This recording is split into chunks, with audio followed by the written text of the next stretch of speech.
ओम शांति। ओम शांति। ओम शांति। थके हुए तो नहीं हो ना? फ्रेश हो ना? क्योंकि टीचर बदलता है, सुनने वाले तो वही रहते हैं। इसलिए मैं कह रही थी नेहा बहन को कहीं थक ना गए हों। कहा नहीं, 5 मिनट के लिए इनको समय दिया था और उसके बाद ड्रिल कराई है, वो भी रिफ्रेश होने लिए ही कराई।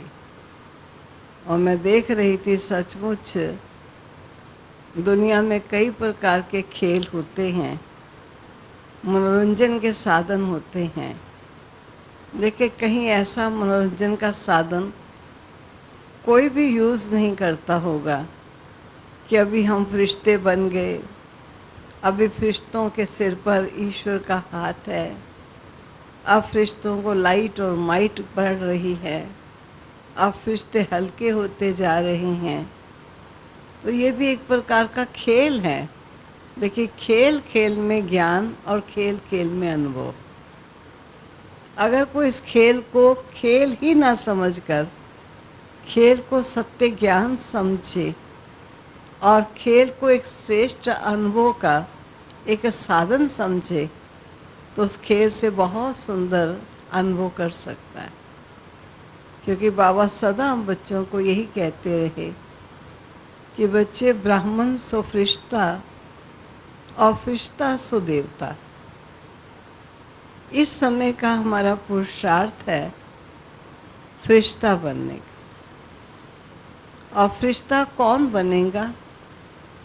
जो ईश्वरीय नियमों और मर्यादाओं में चलने वाला पक्का ब्राह्मण होगा। वो ब्राह्मण फिर फरिश्ता बनेगा और वो फरिश्ता फिर देवता बनेगा।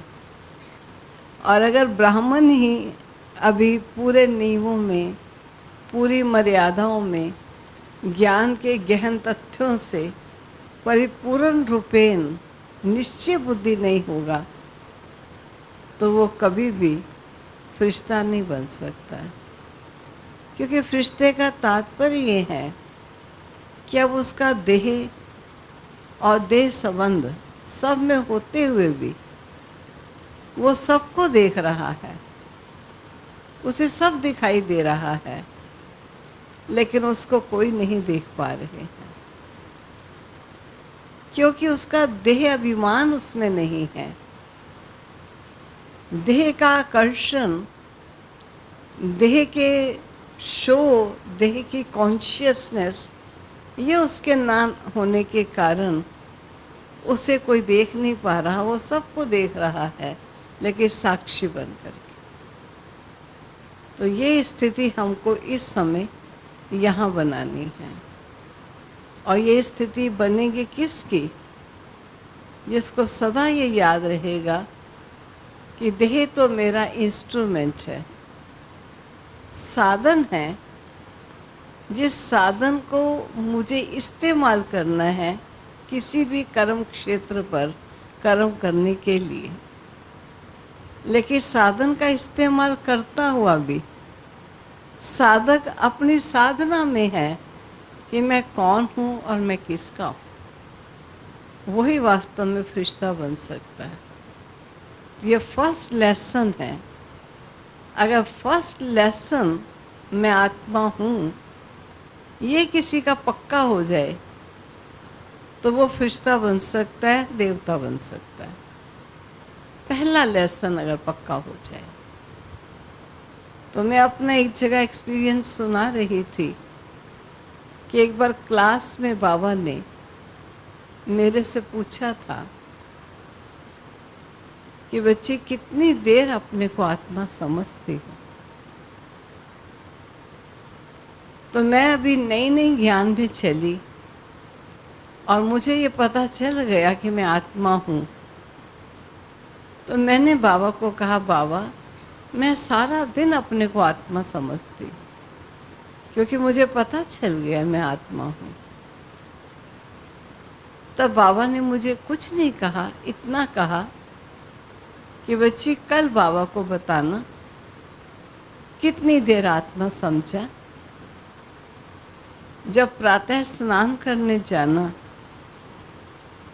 तो हाथों को ऑर्डर देना, ये तुम्हारी बाल्टी उठाएंगे और भर के बाल्टी अंदर रखनी है, ये देखना इसने काम ठीक किया है। फिर ये शरीर रूपी गाड़ी को स्वच्छ करना है, इसको साफ करना, इसको पोंछकर फिर इसको कपड़े पहनाना। देखना ये सब कार्य मैंने ये समझकर किया कि हाथ ये कर्तव्य कर रहे हैं और गाड़ी को स्नान किया जा रहा है और शरीर को कपड़े पहनाए जा रहे। तो मैंने सोचा ठीक है, बाबा ने मुझे बताया है तो मैं ज़रूर कल इसका अभ्यास करूँगी। तो जब मुझे बाबा की बात स्नान करने समय याद आई तो मैंने हाथों को ऑर्डर दिया, बकेट भरो। तो भरनी तो रख दी, लेकिन उसके बाद बिल्कुल भूल गया कि अब ये बाल्टी मैंने हाथों को ऑर्डर दे करके उठवा के ले जानी है। फिर स्नान करने लगी तो याद आया शरीर रूपी गाड़ी को स्नान कराना है। एक सेकंड के लिए ही याद आया होगा, फिर साबुन लगा, जो भी करना है वो शरीर का होने लगा, भूल गया। तो जिस भी कार्य को शुरू किया, कुछ कार्य में प्रारंभ में याद आया, कुछ में वो भी याद नहीं आया और विस्मृत हो जाता था। तो मेरे को आया कि मैंने तो बाबा को कहा कि बाबा मुझे सारा दिन आत्मा याद रहता है, और बाबा ने कहा मुझे कल बताना। बाबा पूछेंगे तो मैं क्या बताऊंगी। तो मैं क्लास में बैठी, लेकिन बड़ी डरती हुई बैठी कि बाबा ने पूछ लिया तो मैं क्या बताऊंगी। लेकिन बाबा ने पूछा नहीं, मैं बड़ी खुश थी। बाबा ने तो पूछा ही नहीं। इसमें भी फेल भी कोई फेल ना माने, अपने को तो पास ही है, कोई बात नहीं। ऐसे ही बाबा आंगन में घूम रहे थे तो मैं भी वहाँ से गुजरी, बड़ी खुशी खुशी से गुजरी। क्लास तो हो गई ना अब। तो बाबा ने मुझे ऐसे बुलाया, अच्छी इधर। मैं बाबा पास गई तो बाबा कहते हैं कितना समय अपने को आत्मा समझा, तो आदमी पकड़ा गया। सबको ख्याल रहा हम आत्मा है। अपने सिंहासन पर चमकता हुआ दिव्य सितारा, मैं चेतन शक्ति आत्मा, आत्मा को देख रही हूँ। ये स्थिति हमको परिपक्व करनी, यही स्थिति हमें फरिश्ता बनाएगी। और मस्तक पर चमकते हुए इस दिव्य सितारे का साक्षात्कार सारी विश्व की आत्माओं को होगा। तब वो समझेंगे कि कोई अवतार इस धरा पर अवतरित हो चुके, केवल मात्र अपने चमकते हुए दिव्य प्रकाश के स्वरूप में हम स्थिर रहें। बहुत प्यारी अवस्था होगी, बहुत न्यारी अवस्था, बहुत खुशी की अवस्था, बहुत हल्केपन की अवस्था। ये अनुभव आपको बहुत सुंदर अनुभव होगा। इसका यहाँ जितना अभ्यास कर सकेंगे, ये अभ्यास किसी अन्य स्थल पर जाकर नहीं होगा, क्योंकि यहाँ एक दो को आत्मा की दृष्टि से देखिए। सब प्रकृति में विराजमान महाराजाएं सर्वशक्तिवान पिता परमात्मा के राजा बेटे विराजमान हैं। ऐसी उच्च स्थिति से, उच्च निगाह से दूसरों को निहारें और स्वयं की पोजीशन को पहचानें। तो आज मुझे जो काम मिला, वे सोने वाले जागें तो सुन पाएंगे। पीछे नहीं लगाइए कंधा, ये सेकंड लाइन में सेकंड नंबर बहन। पीछे लगाते हो तो नींद आ जाती है, पता है। भी जहाँ तक हो सके, वैसे तो भाई नींद आ जाए तो मैं कुछ कहूँगी नहीं, लेकिन जहाँ तक हो सके ना करेंगे तो फ़ायदा है। मुझे भी फ़ायदा है, आपको हो ना हो, मुझे फ़ायदा है। और वाइब्रेशंस एक दो को ना जाएं उल्टे सुस्ती के, तो अच्छा होगा। क्योंकि संगठन में हमारी बहुत बड़ी ड्यूटी होती है। संगठन में एक भी हमारा कर्म अनेकों को कलम लगाता है। कहते हैं कि वैज्ञानिक ने कहा था कि अगर आप एक उंगली हिलाते हैं तो आप आकाश के तारे हिला देते हैं। क्योंकि एक पार्टिकल का कनेक्शन दूसरे पार्टिकल के साथ, और अगर हम एक संकल्प करते हैं तो संकल्प की गति इस उंगली हिलने से भी ज़्यादा तेज है। और अगर प्रैक्टिकल वो संकल्प का स्वरूप बन जाते हैं फिर तो बहुत जल्दी कलम लग जाता है। तो अभी बात चल रही थी मामा की, कि आप सबको मालूम है कि ये 24 जून मामा डे मनाया जाता है। और इस मंथ को माँ मतेश्वरी जी का मंत्र कहकर पुकारे। इस यज्ञ की यज्ञ माता, जिसने इस यज्ञ की लालन पालन में अपना संपूर्ण जीवन श्वास संकल्प स्वाहा किए, ऐसी माँ का 24 जून का दिन है, साधारण किसी मनुष्य आत्माओं का नहीं है। जिसने विश्व के नव निर्माण के अंदर अपना संपूर्ण जीवन संकल्पों सहित लगा दिया। तो मामा का आपको शायद कुछ को मालूम है कि नहीं है, कि मामा अपने बचपन से और अपनी स्कूल लाइफ से बड़ी ब्रिलियंट, बड़ी होशियार रही है। क्योंकि मामा के साथ ही अपनी चंद्रमणि दादी जी, अपनी प्रकाशमणि दादी जी और भी हमारी बहुत सी दादियाँ उसी स्कूल में पढ़ती थी। दादी तो सुनाती भी थी, कुंदन स्कूल, ना मैंने पूरा नाम लेती थी कुछ। हम उस स्कूल के विद्यार्थी थे। उस स्कूल बड़ा इंग्लिश मीडियम स्कूल था और बहुत अच्छे स्टूडेंट्स वहाँ लिए जाते थे। तो मामा भी उसी स्कूल में ही पढ़ती थी जहाँ दादी जी भी पढ़ते थे, चंद्रमणि दादी भी पढ़ते थे। तो मामा के विषय में जो सुनाते हैं, क्योंकि मामा अपनी स्कूल लाइफ में होशियार भी बहुत थी और सुंदर तो थी ही थी। आपने शायद मामा का 14, 15, 16 वर्ष का फ़ोटो देखा है कि नहीं। बड़ी स्मार्ट है मामा, बहुत सुंदर है। और मामा के लौकिक पिता ज्वेलर थे और मामा की लौकिक बहन टेलर मास्टर रह चुकी थी। तो एक ज्वेलर, कोई भी अच्छी ज्वेलरी होती है तो किसी सुंदर को पहनाता है तो ज़रा वो सुंदर देखने में आए तो ज्वेलरी की वैल्यू बढ़ जाती है।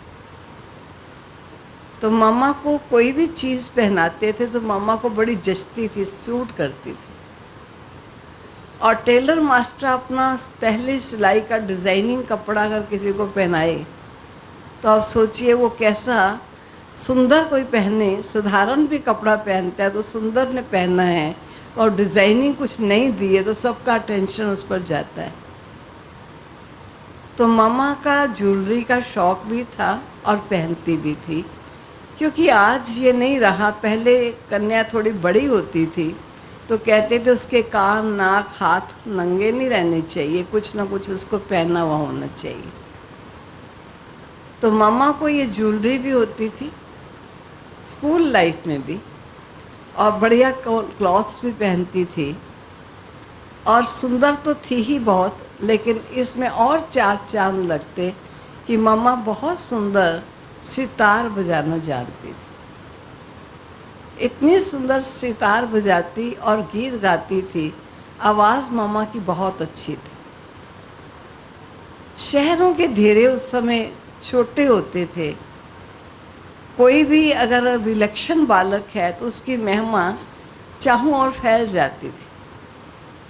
तो जब भी कहीं कभी स्कूल में गीत होता तो आसपास वाले लोग भी गीत सुनने के लिए, राधिका का गीत सुनने के लिए पहुंच जाते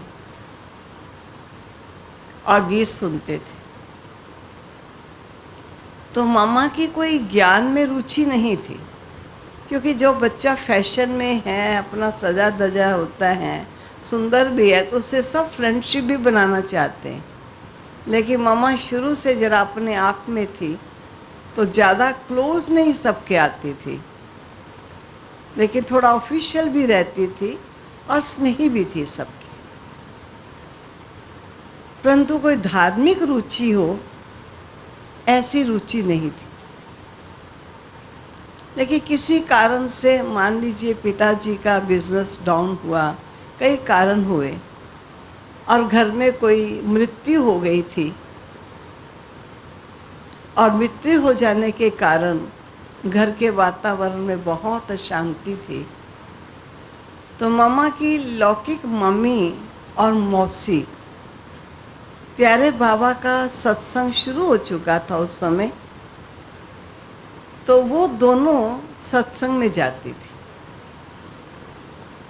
तो बाबा के जाकर सत्संग सुनती थी, तो माँ बाप को कोई चीज़ अच्छी लगे तो सबसे पहले उसे अपने बच्चे ही याद आते हैं। तो मामा की लौकिक माँ को ये होता था कि ये राधिका भी ज्ञान सुने तो कितना अच्छा है, क्योंकि उस स्कूल की और बहुत कन्याएं वहाँ ज्ञान सुनने आती थी। अब इतनी सारी और कन्याएं आती हैं, लेकिन हमारी कन्या भी उस स्कूल में आ जाए, लेकिन मामा की रुचि ऐसी है नहीं, तो कैसे आए। तो मामा की माँ ने और मौसी ने एक युक्ति रची थी, जो हमको शुरू शुरू में ये सुनाया गया था। तो उन्होंने कहा कि राधिका, हम बाबा के सत्संग में जाते हैं और बाबा हमको बहुत सुंदर बातें सुनाते, बहुत अच्छी लगती, लेकिन जब हम वापस घर में आते हैं तो हम भूल जाते। तो ऐसा हो सकता है कि आप हमारे साथ चलो और सुनो और नोट कर लो, और घर में आने पर हमको याद कराओ कि बाबा ने क्या सुनाया। तो मम्मा की बचपन से दो क्वालिटीज़, दो योग्यताएं बहुत ज़्यादा थी। ज़्यादा योग्यताओं की अलग बात है, लेकिन दो विशेष योग्यताएं थी। वो कौन सी योग्यताएं थी? एक था बड़ों का सत्कार करना। ये मम्मा के अंदर बहुत बड़ी योग्यता थी। और जी हाँ करना, ना नहीं करती थी। तो जब बड़ों का सम्मान है और जी हाँ का स्वभाव है, तो मामा ने अपनी मम्मी और मौसी को मना नहीं किया कि मैं ना जाऊं वहाँ पर।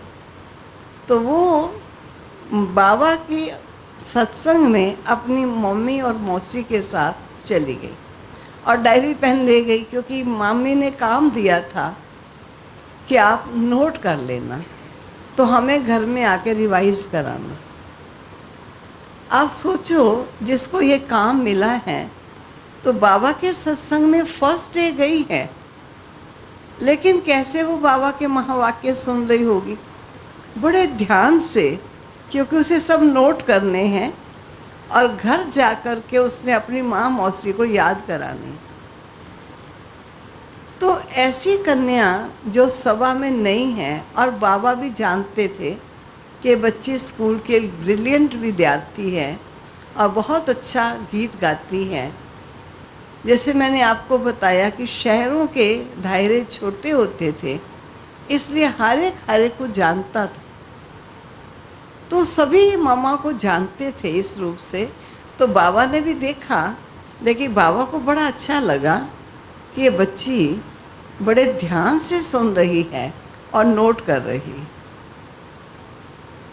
अब वो बाबा के महावाक्य एक दिन 2 दिन ऐसे याद सुनती है और जाकर घर के अपनी मम्मी और मौसी को याद करा देती है। तो 3rd डे बाबा ने मामा को अपने पास बुलाया, क्लास पूरी हो गई, और बुलाकर पूछा कि राधिका बच्ची, बाबा को गीत कंपोज करना आता है, लिखना आता है, लेकिन गाना नहीं आता है। अगर मैं तुम्हें गीत कंपोज करके दूं तो तुम गीत गाओगी? तो मम्मा का गुण मैंने क्या बताया? जी हाँ करना और बड़ों का सत्कार करना, कभी बड़ों का तिरस्कार नहीं करना। तो वो जो मम्मा के 2 गुण थे, उन गुणों के प्रभाव के वशीभूत मम्मा ने जी बाबा कह दिया। स्वाभाविक है कि जब बाबा गीत कंपोज करेगा और मम्मा गीत बोलेगी, तो बाबा ने उस गीतों की लाइनों में जो भी कंपोज किया, वो कंपोज क्यों किया? तो गाने वाले को जब तक उस गीत एक लाइन का अर्थ नहीं मालूम होगा, तब तक वो उस लय से वो गीत नहीं गा सकता। तो वो बाबा के पास क्लोज आई और बाबा उसको हर गीत की लाइन का अर्थ बताते, और फिर वो अर्थ जान करके उसी लय से उस गीत को गा पाती। अब नई कन्या है अभी, लेकिन बाबा के क्लोज आ गई, इतनी समीप आ गई कि हर बात का रहस्य और अर्थ को जानने लगी। मान लीजिए बाबा एक गीत बना रहा है, उस गीत में है कि मैं कोई पिंजरे की मैना थोड़ी हूँ कि मुझे तुम सजा दजा के और एक पिंजरे के अंदर डाल के रखो। मैं तो स्वतंत्र उड़ता पंछी हूँ, मुझे क्यों आपने पिंजरे में डाला है? तो ये गीत संबंधित था उन माताओं का जिनका घर बहुत अमीर था, ज्वेलरी बहुत पहनने को थी, लेकिन बंधन पूरा था कि घर के 4 दीवारी में ही रहना है, और जैसे घर के बड़े कहेंगे वैसे ही तुम्हें करना है। तो बाबा उसको अर्थ बताते थे, देखो यहाँ कई ऐसी बच्चियाँ हैं जिनके घर वाले इनको आने नहीं देते हैं, लेकिन इन बच्चियों के हृदय के ये गायन है कि मैं पिंजरे की मैना नहीं हूँ कि बस मैं सुंदर सुंदर बोल बोलूँ और आपको अट्रैक्ट करूँ। मैं ये सजा धजा रहना नहीं चाहती हूँ, मैं तो स्वतंत्र पंछी हूँ। तो बाबा उसको सुंदर रूप से अर्थ बताते, और आने वालों की स्थिति इस प्रकार की है जो ये बच्चियाँ गीत गाएंगी। तो मम्मा को हर गहन बात का परिचय मिलता चला गया। आप सोचिए कि मम्मा कितनी क्लोज आ गई बाबा के, और कोई अपनी रुचि से नहीं आई थी। मम्मी और मौसी को ज्ञान सुनाने की अर्थ आई थी, लेकिन जब वो ज्ञान सुनने लगी तो उसको बहुत अच्छा लगा, और बाबा की नज़र जिस पर आ जाए वो तो निहाल हो ही जाएगा।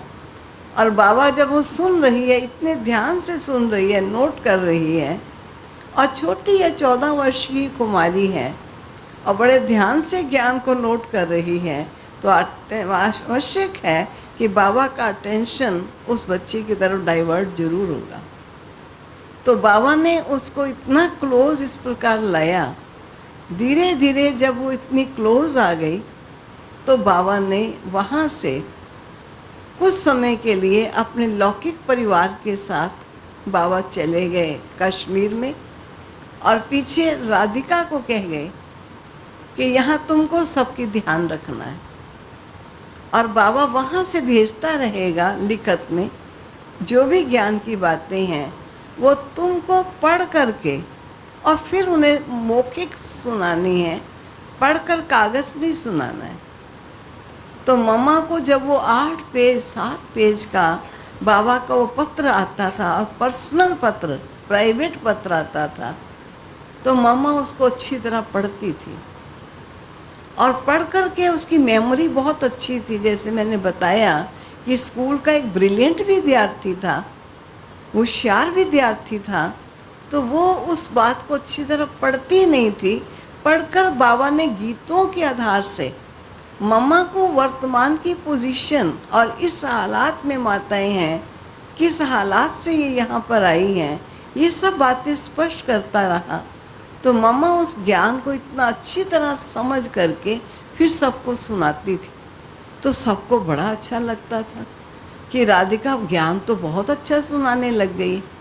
तो वो लोग शहर के जो स्कूल में उसका गीत सुनने के लिए चले जाते थे, आप सोचिए वो लोग यहाँ आने लगे मम्मा द्वारा ज्ञान सुनाने की जो सुंदर विधि थी उसको सुनने के लिए, और वो वहाँ बढ़ते चले गए।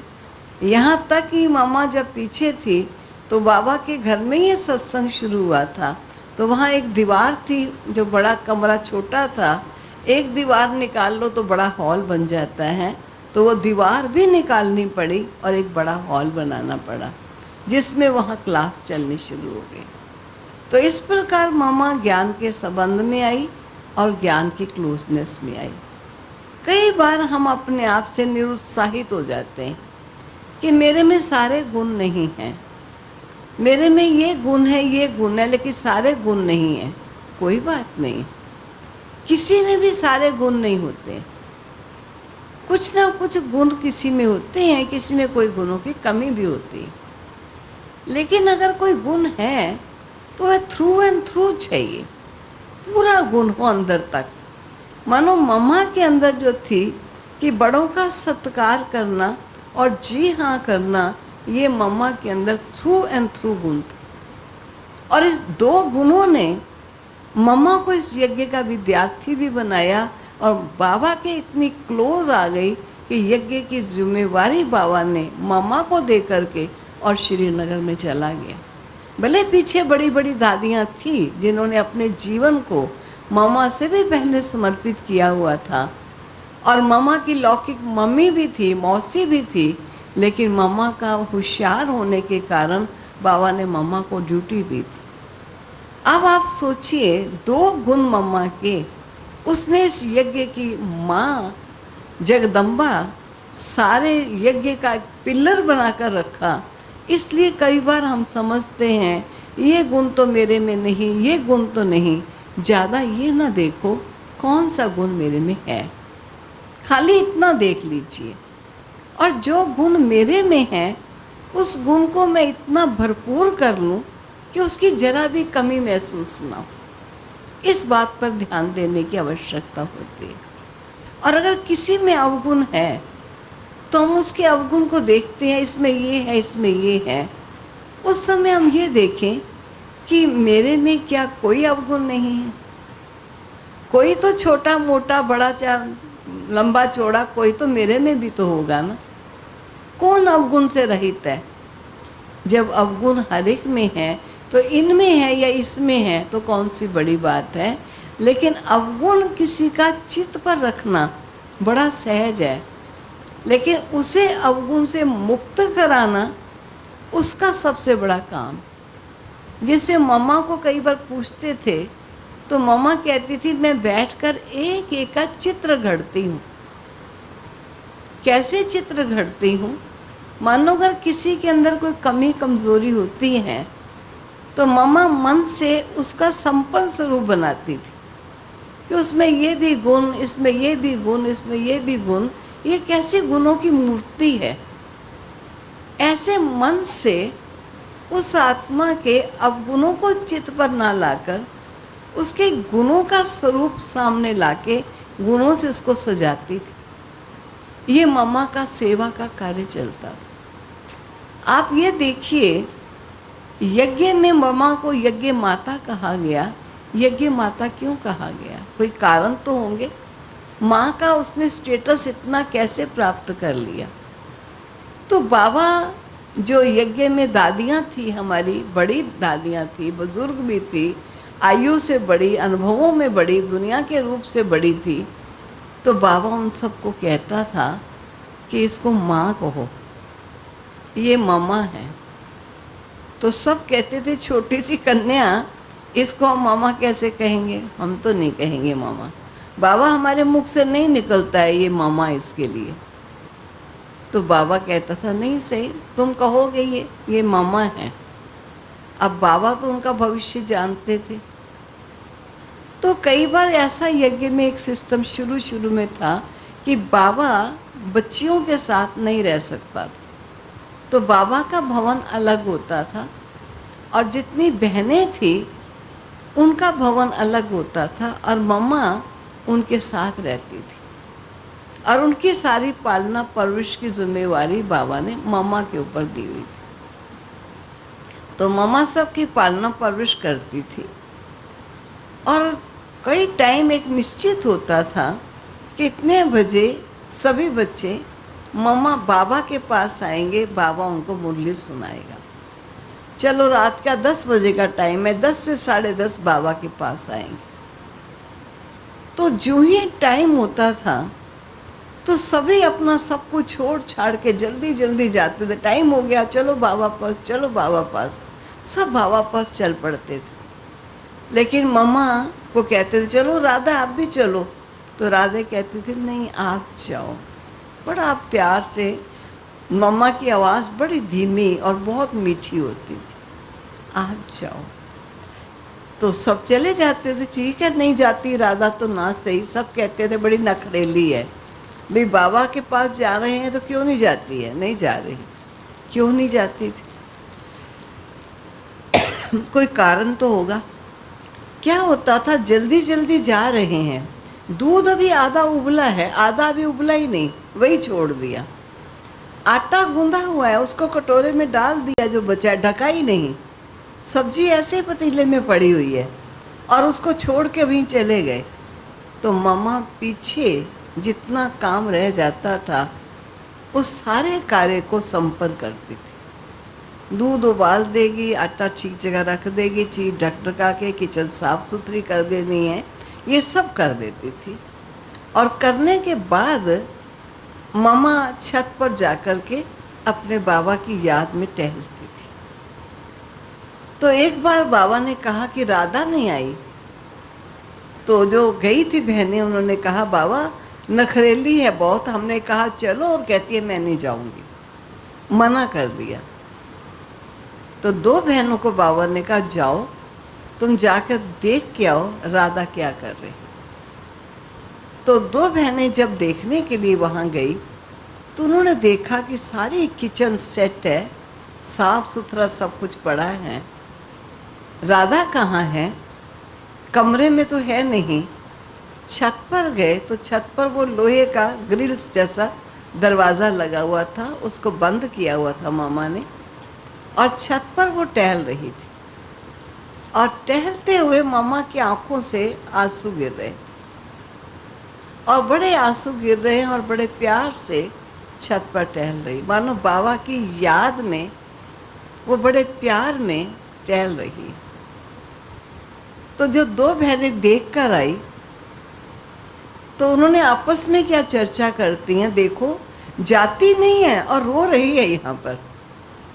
वास्तव में देखा जाए क्यों नहीं गई, क्योंकि वो जो काम अपूर्ण पड़ा है उसमें नुकसान हो सकता है, यज्ञ है, और मम्मा को ये ड्यूटी नहीं मिली थी, लेकिन मम्मा इसको अपनी ड्यूटी समझती थी कि यज्ञ है, कोई भी चीज़ का नुकसान नहीं होना चाहिए, हर चीज़ उचित समय पर और अनुचित जगह पर ना हो, उसका उचित प्रॉपर स्थान होना चाहिए। तो मम्मा उस प्रकार सारा कार्य कर लेती थी।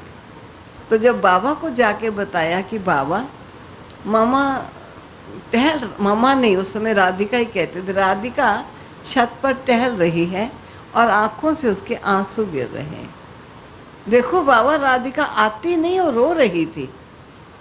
तो बाबा ने कहा रो नहीं रही थी, बाबा को याद कर रही थी, क्योंकि बाबा को याद पहुंच रही है यहाँ पर, और बाबा बच्चियों को भेज रहा है, जाओ बच्ची देख कर आओ राधिका क्या कर रही है। तो ऐसे कुछ दिन देखा तो राधिका सारा ड्यूटी पूरी संपन्न करती। तो एक बार हमारी प्रमुख दादियाँ जो उस समय यज्ञ में बड़ी थी, उन्होंने आपस में एक संकल्प किया कितनी रिस्पॉन्सिबल और यज्ञ का इतना ध्यान रखने वाली।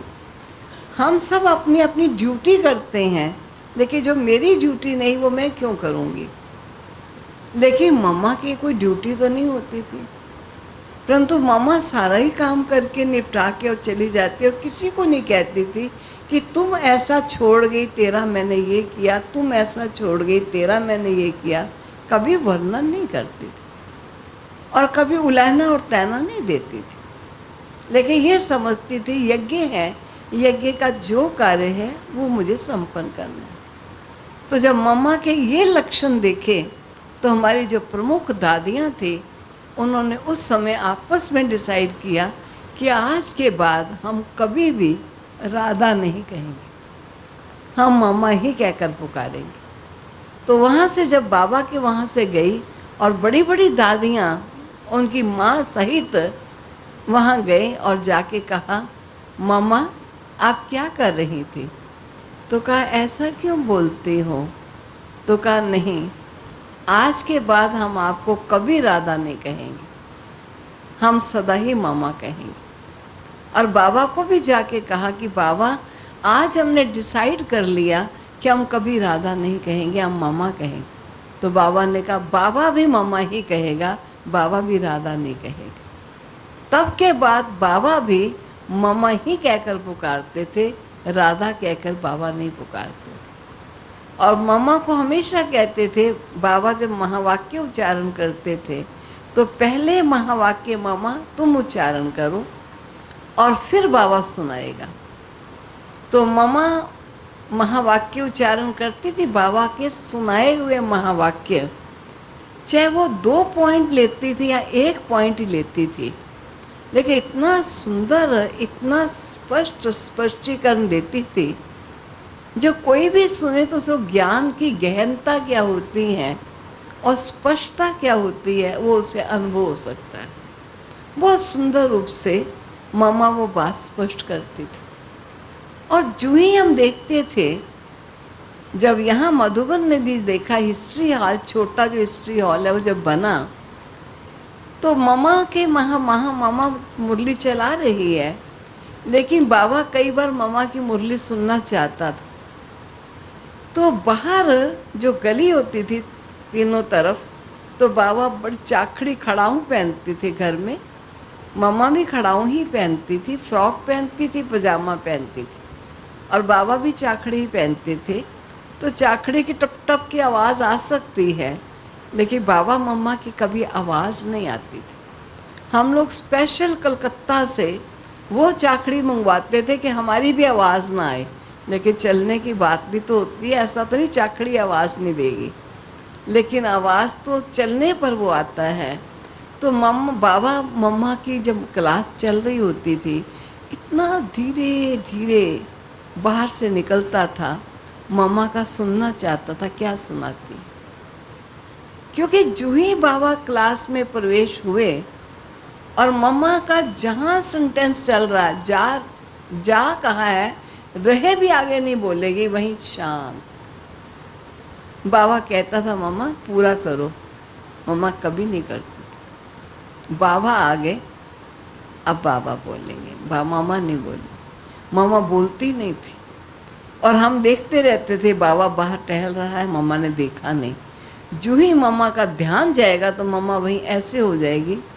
बहुत बाबा के लिए रिगार्ड, स्नेह, और बाबा का भी मम्मा के लिए रिगार्ड और स्नेह बहुत। अब ये इतनी समीप आने का कौन सी योग्यताएं थी? यही तो थी ना कि बड़ों का सत्कार था ना, जी हाँ का गुण था ना।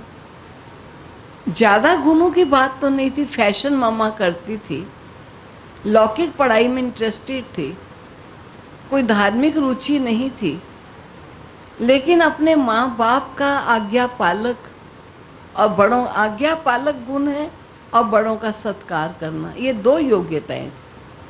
और 2 योग्यताएं थ्रू एंड थ्रू होने के कारण, गहराई में होने के कारण मामा उन योग्यताओं में परफेक्ट थी, और उन योग्यताओं ने मामा को एक माँ बना दिया, इतना ऊंचा बना दिया। हमारी दादियाँ सुनाती थी कि हमारी ड्यूटी जब बट गई माउंट आबू में आने पर, किसी की रोटी बनाने की है, किसी की सब्जी काटने की है, किसी की गेहूँ साफ करने की है, किसी की सब्जी बनाने की है, किसी की काटने की है, किसी की आटा गूंदने की है, कई ड्यूटीज़ थी। कहा लेकिन हम सब की अपनी ड्यूटी थी, मम्मा की सारी ड्यूटीज़ थी। जो ही सब्जी काटने का होगा, मम्मा सबसे पहला मम्मा होगी जो जाके बैठ जाएगी, और मम्मा सब्जी पर पहले जाएगी। फिर जिनकी ड्यूटी अब भाग भाग कर आते थे, मम्मा आ गई, चलो जल्दी चलो, मम्मा आ गई। रोटी बनाने की ड्यूटी वाले आ रहे हैं, लेकिन मम्मा सबसे पहले जाकर खड़ी होती। हर ड्यूटी मेरी है, यज्ञ मेरा है ना। मैं ये कहूँ कि ड्यूटी ये मेरी है। एक होता है ड्यूटी कॉन्शियस, वो होता है वर्कर। एक होता है हर ड्यूटी मेरी है, क्योंकि मेरा यज्ञ मेरा घर है और मेरा भाग्य है। भाग्य से सेवा मिलती है, सेवा वैसे नहीं मिलती। आज हम किसी के संस्कार को देख लेते हैं, उसका संस्कार है जरा रोक देती है, लेकिन आपने उनके रूप के संस्कार को तो देख लिया और वो आपको अच्छा नहीं लगा, आप उनको छोड़कर चले गए और आपने ये डिसाइड कर लिया तो मैं तो अपने घर में रहकर ही ज्ञान युक्त जीवन चलूँगी, लेकिन सेंटर में नहीं जाऊँगी, मान लीजिए। लेकिन उनके संस्कार के समाप्त करने में उस आत्मा को आपने सहयोग क्या दिया? उन्होंने आपको सहयोग दिया कि सेवा केंद्र पर यहाँ आओ और यहाँ सेवा की साथी बनो, लेकिन उस साथी के अंदर अगर कोई कमी है तो मेरे अंदर उस आत्मा के लिए कितनी शुभ भावना और शुभकामना है, और कितने योग के साकाश उस आत्मा को देते हैं, ताकि वे आत्मा भी अपनी कमी से छूट करके संपूर्णता की मंजिल की तरफ बढ़ जाए। तो हमारी मम्मा का ये रोल था कि किसी की कमी कमज़ोरी को देखकर स्वयं को कमज़ोर नहीं करती थी, लेकिन उस आत्मा को उसकी कमी और कमज़ोरी से कैसे मुक्त किया जाए उसके लिए सेवा करती थी। तो ये हम ऐसे माँ का, जब हम कहते हैं मम्मा का डे है, तो डे मनाने का मतलब क्या होता है? मास मम्मा का है, ये मतलब क्या होता है कहने का कि हमारे जीवन में माँ जैसी विशेषताएं और माँ जैसे गुण हमारे जीवन में भी आ जाएं। तो इस प्रकार मामा बनी। ऐसे ही कोई बड़ा नहीं बनता है। किसी को जबरन कह दीजिए कि ये हमारे बड़े हैं, किसी को बड़ा कहना सहज है, लेकिन बड़प्पन से वो बड़ा कहलवा सके, उसमें इतना बड़प्पन, इतनी महानताएं हों, वो महानताएं हमने अपनी मामा में और मामा के बाद अपनी दादियों में देखी। उन्होंने नहीं कहा कि हमको दादियाँ कहो, लेकिन उनकी महानताएं, उनकी श्रेष्ठताएं, उनकी विलक्षणताएं, उनके गुण, उनकी योग्यताएं, उनकी सेवा के प्रति आस्था, बाबा के प्रति विश्वास, ये सब चीज़ें हृदय से निकलाती थी कि ये हमारी दादियाँ हैं, ये हमारे बड़े हैं। और मम्मा उन सब की लीडर थी। सोचिए, मम्मा आयु में छोटी थी कईयों से, लेकिन आयु में छोटी होने पर भी उनको माँ कहा जाए। मैं मम्मा से जब परिचित हुई, मैं वास्तव में मम्मा का जो फर्स्ट डे मेरा परिचय था, वो था मैंने मम्मा के कमरे का श्रृंगार किया था जहाँ मम्मा ने रहना था, और लास्ट वो मम्मा का डे था जब मम्मा की अर्थी को मैंने फूलों से सजाया था। तो शुरू से अंत तक मम्मा से मेरा जो कनेक्शन आया, मैं शुरू में ज्ञान में नहीं थी। मेरी एक सखी थी, वो कमला नगर सेवा केंद्र से संबंधित, और कमला नगर उस समय प्रथम विश्व का सेवा केंद्र खोला था। तो एक दिन उसने मुझे कहा कि मैं जा रही हूँ अपने सेवा केंद्र में, आज चलो आप भी मेरे साथ, हमारा सेवा केंद्र है। तो मैं उनके साथ चली गई। जब मैं चली गई तो वहाँ बहुत सफाइयाँ हो रही थी। तो जगदीश भ्राता जी का ये कार्य होता था कि कन्याओं को सेवाओं में लगाते थे। कोई भी कन्या हो तो कहेंगे, आप, मैं शाम को चाय पीता हूँ 4 बजे, आप चाय बना के मुझे पिलाओगे? तो आपकी चाय पीऊँगा, अगर पिलाओगे तो पीऊँगा, नहीं तो नहीं पीऊँगा। तो बेचारी कन्या कहती, इतने बड़े भाई साहब हैं, वो कहते हैं आप पिलाओगी तो पीऊँगा, नहीं तो नहीं पीऊँगा। तो कहती थी अच्छा भाई साहब मैं पिला दूँगी। कितने बजे पिलाओगी? 4 बजे पिलाऊँ? बस 4 बजे, मैं 4 बजे ही पीऊँगा चाय, इससे आगे पीछे नहीं पीऊँगा। और आपने ना पिलाई तो फिर मैं पीऊँगा नहीं, पीऊँगा तभी। अब वो भाग भाग के जा रही हैं, किस लिए? भाई सब चाय की इंतज़ार कर रहे होंगे, क्योंकि मैं ही बनाऊँगी तो पियेंगे, ऐसे थोड़ी पियेंगे। तो इस प्रकार वो थोड़ा अट्रैक्शन देकर कन्याओं को यज्ञ से जोड़ते थे। तो मैं बिल्कुल नई थी, फर्स्ट डे मैं गई, मुझे मालूम ही नहीं मामा क्या होती है, बाबा क्या होता है। तो जब मैं गई तो मुझे भाई साहब ने देखा मुझे, और देखते कहा कि आपको यह मालूम है हमारी इस यज्ञ की जगदम्बा माँ वो कल आ रही हैं। अच्छा जी, मैं छोटी थी। तो उनके लिए क्या सेवा आप करोगे? मैंने कहा जो बताओगे मैं कर लूँगी। तो कहा हमारी जगदम्बा माँ जिस कमरे में आके ठहरेगी, क्या उस कमरे को आप डेकोरेट कर सकोगे? मैं थोड़ी सी फैशन ज़रा करती थी, तो सोचा होगा शायद डेकोरेशन कर लेंगी या कुछ है। तो मैंने कहा मैं कर लूँगी। तो कहा हम आपको बता देते हैं क्या क्या सुविधाएं चाहिए, उस अनुसार आप कमरे को डेकोरेट करो। तो यहाँ पलंग भी बिछना है, गद्दी भी लगनी है, जहाँ मामा बैठेगी वहाँ तकिए लगेंगे, गद्दी लगेगी, नीचे भी होगा, सारा सुना दिया। तो मैंने उस कमरे को सारे को सजाया। लेकिन मामा जब मुझे मामा ही सेंटर पर छोड़ कर गई थी, क्योंकि मामा से मेरा शुरू से बहुत प्यार रहा, और प्यार कई रूपों से हुआ, क्योंकि मामा के साथ क्लोज कनेक्शन रहा। तो मामा बड़ी गंभीर बात होती थी, गंभीरता मामा में पूरी थी, रमणीक भी थी, लेकिन बाबा जितना रमणीक और गंभीर था, मामा गंभीर ज़्यादा थी। तो कोई भी बात हंसी कुड़ी की होती थी तो बाबा हमेशा कहते थे पहले जाके मामा को दिखाओ।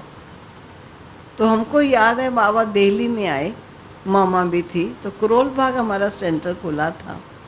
तो एक कमरे में बाबा का गद्दी थी, एक कमरे में मामा की थी। तो हमने क्या किया, हम कन्याओं ने एक बिच्छू लिया।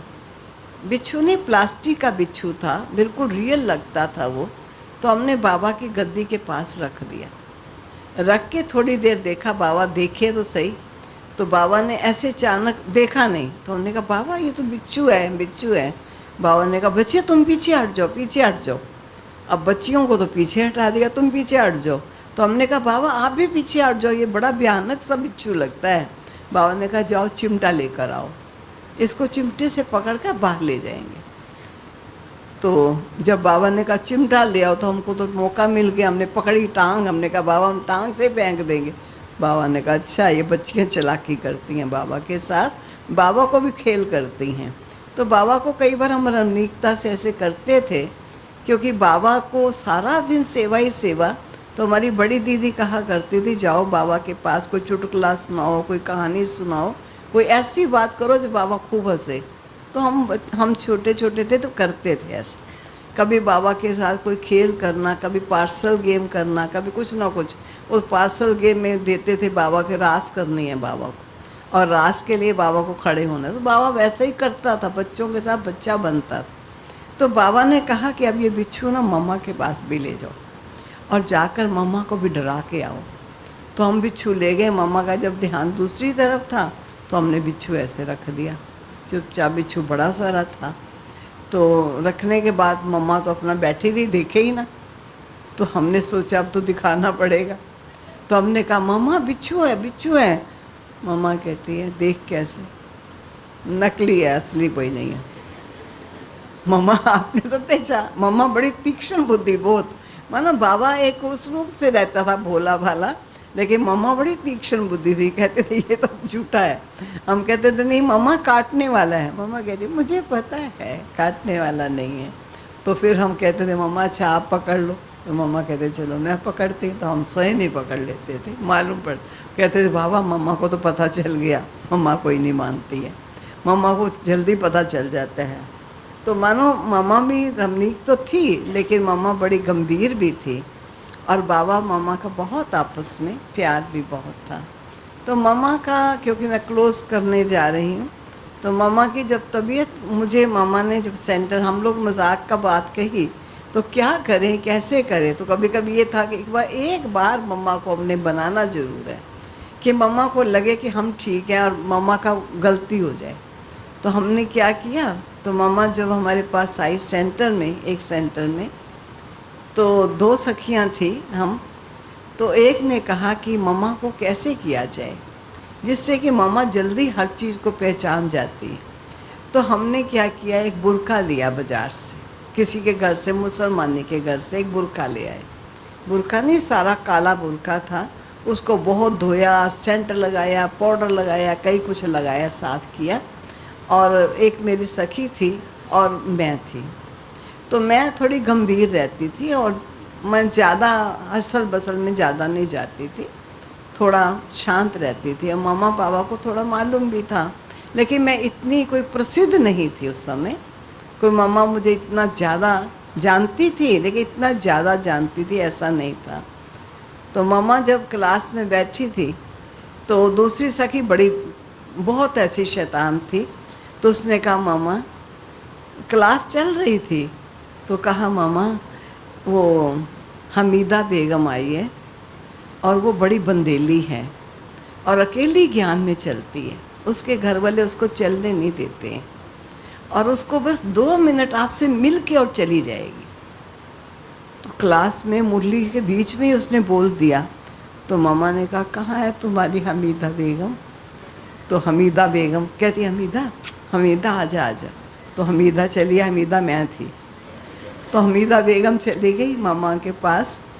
तो मानो बताते, खेल भी करते थे लेकिन रमणीकता भी थी, गंभीरता भी थी, सब चीज़ें थे। तो ऐसे ही हम जब चले गए अंदर तो मामा ने कहा अच्छा हमीदा बेगम आई है। तो मैं गई तो कहा मामा आपकी गोद में जाएगी क्योंकि उसको जल्दी जाना है। तो मैं जल्दी से जल्दी मामा की गोद में चली गई। मामा ने मुझे प्यार किया, हमीदा बेगम को प्यार किया। तो मामा ने कहा हमीदा ये बुर्का यहाँ तो उठा दो। कहती मामा इसको शर्म आती क्योंकि इसने कभी बुर्का उठाया ही नहीं है। तो मामा ने स्वयं बुर्का उठाया तो अंदर से निकल आई। मैं कहा अच्छा ये हमारी चक्रधारी हमीदा बनी हुई है। तो मानो मामा को बड़ा ऐसे रमणीक थी मामा भी, और हम लोग कई बार ऐसे ऐसे करते थे मामा बाबा के साथ, थोड़ा सा खेल पाल करते थे। तो मामा के ही आदेश से हम सेवा केंद्र पर रही थी, मामा ने हमारा निर्णय किया था। तो हमको मामा से बहुत प्यार था।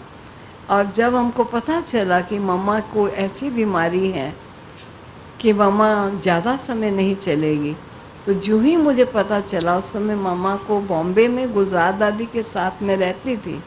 तो गुलजार दादी मुझे पीछे छोड़ करके और चले गए थे बॉम्बे में, क्योंकि आलमाइटी बाबा ने डायरेक्शन दिया था कि भोजन मामा को केवल मात्र संदेशियाँ ही बना के खिलाएंगी, और जैसे बाबा से डायरेक्शन लाएंगी वो डायरेक्शन अनुसार भोजन बनेगा। तो अपनी शीर दादी एक संदेशी थी, गुलजार दादी और संदेशी नाम की दादी थी पटना में, तो तीनों ये भोजन बनाती थी। और दादी बहुत समय से गए तो मुझे समझ नहीं आया दादी बॉम्बे में क्यों इतने दिन से रही हुई हैं गुलजार दादी। तो मुझे बताते नहीं थे क्योंकि मैं अभी ज़रा छोटी थी। तो जगदीश भ्राता जी पीछे थे, तो मैंने पूछा भाई साहब दादी क्यों नहीं आ रही? तो उन्होंने कहा थोड़े दिन बाबा ने उन्हें बॉम्बे में रखा है। ठीक है, लेकिन मम्मा बीमार है और बाबा ने रखा, ये मुझे नहीं मालूम था। जब मुझे मेरे लौकिक घर से पता चला कि मम्मा बीमार है और इसलिए दादियाँ मम्मा का भोजन बनाएंगी, मम्मा को वही अटेंड करेंगी, संदेशियाँ आलमाइटी जैसा उनको चलाएगा वैसे चलेंगी, तो पता चला कि मम्मा को मधुबन में ले आए। तो मैं फ़ौरन मधुबन में उसी दिन आई। मुझे एकदम ऐसे आया, तो भाई साहब ने कहा अकेले कैसे जाओगे? तो मैंने कहा मुझे आपने बताया क्यों नहीं पहले, इसलिए कैसे भी करके मैं ज़रूर जाऊंगी। तो उसी दिन मैं जो ट्रेन थी उसी में चढ़ के चली गई और सीधे ही मम्मा के कमरे में गई। तो जब मम्मा के कमरे में गई तो मम्मा लेटी हुई थी और मम्मा ने बड़े प्यार से हमको देखा, और देखा तो मेरी तो आंखें भर आई, क्योंकि मामा बीमार कहाँ, तो मैंने मामा को ऐसे अच्छे रूप से देखा हुआ है और मामा ऐसे लेटी है, तो एकदम आंखें भरी, तो मैं बाहर निकल आई। तो मैं वहाँ पर ही रही। तो एक दिन ऐसे अचानक देखा तो सभी योग कर रहे थे, जून मास था, पार्टीज वहाँ आती थी उस समय। तो बाबा ने सुबह जब अंगूर देने का रखा था तो मम्मा के सांस की आवाज़ इतनी आती थी, क्योंकि काफ़ी बीमारी बढ़ चुकी थी, लेकिन मम्मा में इतनी कंट्रोलिंग थी कि जब मम्मा के पास जाओ तो ऐसा लगेगा जैसे मम्मा को कुछ भी नहीं, कोई आवाज़ नहीं। और बाबा ने मम्मा से उस दिन अंगूर, जबकि बहुत अंगूर, फर्स्ट टाइम इतना मोटा अंगूर अपने घर में उतरा था, तो बाबा ने कहा सभी बच्चों को मम्मा के द्वारा अंगूर मिलेगा, यहाँ तक कि माली धोबी जो भी हैं सभी बाबा के मम्मा से अंगूर लेकर जाएंगे। तो इधर से लेते जाते थे, मम्मा के हाथ में बाबा मम्मा कोई दादी अंगूर रखती थी, बाबा ने मम्मा का हाथ पकड़ा हुआ था और मम्मा के हाथ से सभी के हाथ में अंगूर देते जा रहे।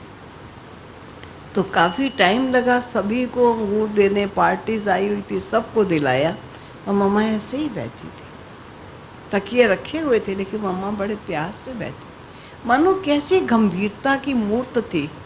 जब मम्मा की तबीयत ठीक नहीं थी और डॉक्टर ने कहा कि ये ज़्यादा मास नहीं चलेंगे, इतने मास तक चलेंगी, तो फ़ोन किया बाबा को, बाबा डॉक्टर ने ऐसे कहा है। तो बाबा ने कहा मुझे क्यों बताते हो, मम्मा को बताओ। कहा बाबा हमसे मम्मा को नहीं बताया जाएगा। बाबा ने कहा नहीं, मम्मा को बताओ कि मम्मा डॉक्टर ने कहा इतने मास तक जीवन है, इससे ज़्यादा नहीं हो सकता, बता दो मम्मा। तो मम्मा को मम्मा ने कहा सो क्या, तो फिर क्यों बॉम्बे में ठहरूं, चलो मधुबन में लेकर के, फिर मधुबन में चलेंगे। तो मम्मा ने जब शरीर, उसी दिन शाम को ही अंगूरों के बाद ही, तो मम्मा ने फिर शाम को 4 बजे, तो हमने सोचा 4 बजे चाय शुरू हो जाती थी, बेल बजता था, तो मैं बाहर निकली कि चाय के लिए चलें। तो योग चल रहा था हॉल में और किचन में आग नहीं जली हुई है, चाय नहीं बन रही है, तो क्या हुआ, चाय क्यों नहीं आज है। तो मैं फिर सीधी मम्मा के कमरे में गई और जो ही कमरे में गई तो उस समय बाबा भी मम्मा के कमरे में खड़े थे।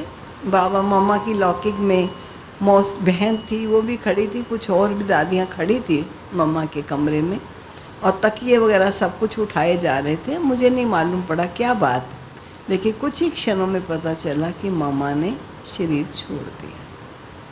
और जब मम्मा ने शरीर छोड़ दिया है तो बाबा ने सब बच्चों को आके ड्रामा की कहानी सुनाते हुए, हम कुछ कन्याओं को बाबा ने कहा कि तुम यहाँ चटाई बिछा के यहाँ बैठ जाओ मम्मा के पास। तो मम्मा के पास बैठे और फिर बाबा ने ये कहा था कि मम्मा की जो अर्थी जिस पर मम्मा को लिटाएंगे उसको फूलों से सजानी, और केवल कन्याएं ही उसको सजाएंगी। तो हम कन्याओं ने तौलिए रखे, उसको जितने जैसा फूलों का आता था उसको सजा रहे थे। तो इस प्रकार मम्मा ने इस यज्ञ में अपनी हड्डियाँ दी और गंभीरता से कई ऊंचाइयाँ और कई नीचाइयाँ आई, लेकिन मम्मा ने सबका मुकाबला करते हुए, सबकी पालना और परवरिश करते हुए अपना समय पर शरीर छोड़ा और अब एक वतनवासी बन गए। तो ऐसी मम्मा का 24 जून का दिन है, तो यज्ञ का पिलर है, माँ है हमारी, और माँ जैसी हो वैसे ही तो माँ के बच्चे होने चाहिए। चाहे हमारी माता पिता शिव बाबा हैं, लेकिन साकार में निमित्त बाबा ने माँ बनाया, तो उस माँ जैसे बच्चे भी तो होने चाहिए। तो हम में भी इतनी गंभीरता होनी चाहिए, रमणीकता भी होनी चाहिए, लेकिन हर बात को समझ सोच कर किया जाए। अगर कोई बात समझ ना आए तो जल्दी और उतावलेपन में ना आए। अपने में 2 भी गुण हैं तो उसको कम ना समझा जाए, उन गुणों को इस्तेमाल किया जाए, तो धीरे धीरे गुणवती गुणवान हम बन सकते हैं। ऐसा मम्मा के जीवन से हमको आभास होता है। ओम शांति।